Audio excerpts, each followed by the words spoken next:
Hi అండి.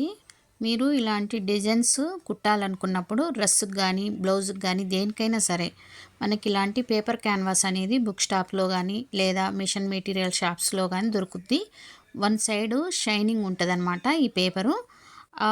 Shining ఉన్న వైపు లైనింగ్ వైపు పెట్టుకొని ఫస్ట్ మీరు ఏ డిజైన్ కావాలో ఆ డిజైన్‌ని మార్క్ చేసుకొని, కటింగ్ చేసుకొని దా లైనింగ్ క్లాత్ మీద పెట్టి ఐరన్ చేసుకోండి.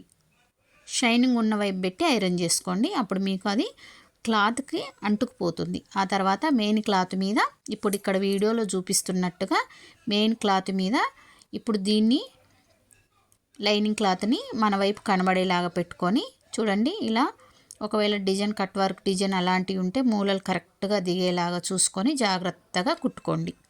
ఓకేనా? కుట్టిన తర్వాత ఎందుకంటే మనకి పేపర్ క్యాన్వాస్ ఉంటే ఎలాంటి డిజైన్ అయినా ఈజీగా కుట్టుకోవచ్చండి. ఇంకా ఇంతకన్నా మెలికలు ఉన్నా కూడా మనం ఈజీగా కుట్టుకోవచ్చు. అందుకనే మీకోసం చూపిస్తున్నా. కొత్త వాళ్ళకైతే ఆల్రెడీ వచ్చిన వాళ్ళకైతే ఈజీనే, కానీ కొత్త వాళ్ళకైతే కొంచెం కష్టంగా అనిపిస్తాయి డిజైన్స్ వేయడం. ఆ తర్వాత చూడండి మెయిన్ క్లాత్ మీద పెట్టి ఇలా కుట్టేసుకోవాలి. ఇలా కుట్టుకున్న తర్వాత ఇప్పుడు కుట్టేటప్పుడు నేను ఆ వైట్ పేపర్ మీద పడకుండా దాని అంచుకు వచ్చేలాగా కుట్టినమాట. మీరు జాగ్రత్తగా గమనిస్తే పేపర్ మీద పడింది అనుకోండి, మనం రివర్స్ చేసినప్పుడు రివర్స్ కాదు అది. ఇప్పుడు ఖర్చు మందం అంటాం కదా, పాదం మందం ఉంచుకొని ఇలా కట్స్ పెట్టుకోవాలి. అప్పుడే మీకు బ్యాక్ సైడ్ అనేది ఈజీగా టర్న్ అవుద్ది అనమాట క్లాత్ అనేది. ఇప్పుడు ఇలా తీసిన తర్వాత మీకు కావాలంటే ఐరన్ చేసుకోండి. ఐరన్ చేసుకొని దానిపైన టాప్ స్టిచ్ ఉంటుంది కదా, అది అంచుకు పడేలాగా వేసుకోవాలన్నమాట. మనం సేమ్ కలర్ థ్రెడ్ అనేది యూజ్ చేయాలండి నీట్గా ఉండాలి అంటే.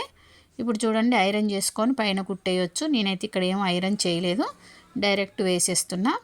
మీకు ఒకవేళ ఐరన్ చేయాలనుకుంటే ఐరన్ చేసుకున్న తర్వాత అయినా ఈ స్టిచ్ అనేది వేసుకోండి. ఓకేనా? ఇలా డిజైన్స్ ఏ డిజైన్ అయినా ఈ పేపర్ ఉంటే ఈజీగా వేసుకోవచ్చండి.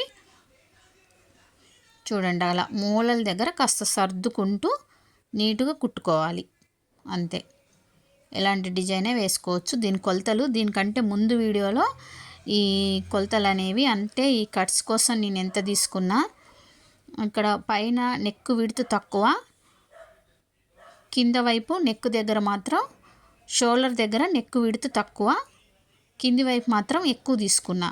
అది మీరు దీనికంటే ముందు వీడియోలో కొలతలు ఉన్నాయి, ఒకసారి అది చూడండి, మీకు ఈజీగా అర్థమైద్ది. ఓకేనా? Thank you. మా వీడియోలు నచ్చితే లైక్ చేయండి ఫ్రెండ్స్.